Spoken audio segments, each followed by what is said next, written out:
Welcome back to 31 Mad Days of Terror. As always, I'm your host, the titular Mad Silence.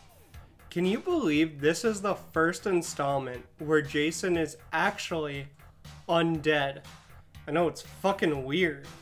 This may also be my favorite entry in the series.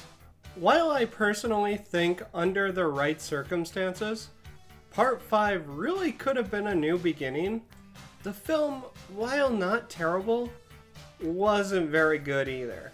So of course, resurrecting Jason, who had become the heart and soul of the series during his tenure, in a grandiose ode to the classic universal monster Frankenstein, was quite frankly brilliant.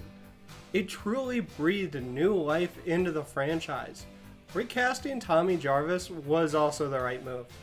After all, Tom Matthews personifies this much more action hero-like turn on the character perfectly. Sure, the actual reason John Shepherd, who played him in Part 4, didn't return was that he got all born again, but that was for the best, because he was perfect for Tommy in the previous entry, but probably would have felt severely miscast as this version.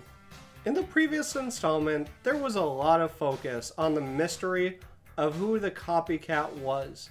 To do this, Tommy was characterized in a way that could play into the possibility he was the culprit, no matter how flawed a red herring he was. Here though, Tommy's sanity and heroic nature are never in question. The film frames him as the hero, a rare final boy for fans to root for in a genre dominated by final girls. This is honestly a slasher I have a hard time finding any real problems with. The pacing is a bit spotty, and it loses some momentum near the end. A large chunk of its problems are probably as simple as the fact that with a few exceptions, such as the main four characters, some of the more over-the-top side characters, and of course Jason, pretty much everyone else is forgettable and leaves no real impression. That said, this is a film that's as clever as it is funny, as exciting as it is tense, and is probably Jason's greatest outing as the antagonist. And also, no doubt, the film that cemented Tommy as his greatest adversary. Hell, Jason Lives is so goated, its self-aware nature is apparently at least partly responsible for inspiring Kevin Williamson to write the meta horror classic Scream. According to Tom McLaughlin, he was even offered the opportunity to direct it, but refused, Wes Craven eventually landing the job instead. And of course, this one's on Max right now, alongside the first 9 films. So what excuse do you have not to watch the best film in the series? Unless you don't have Max and have better things you need to spend your money on. Which, okay, fair. Alright, I'm done pressuring you now.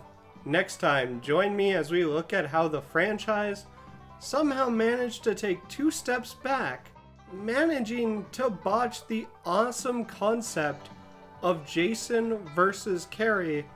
Until then, if you enjoyed this review, like, comment, and subscribe if you haven't yet. And if you didn't enjoy this, or disagree with me at all, feel free to comment as well. Just be respectful to any other commenters, and please, no breaking TOS. With all of that out of the way, this is Mad Silence, signing out. That's it. Come on, maggot head. Come on. Come on, maggot head.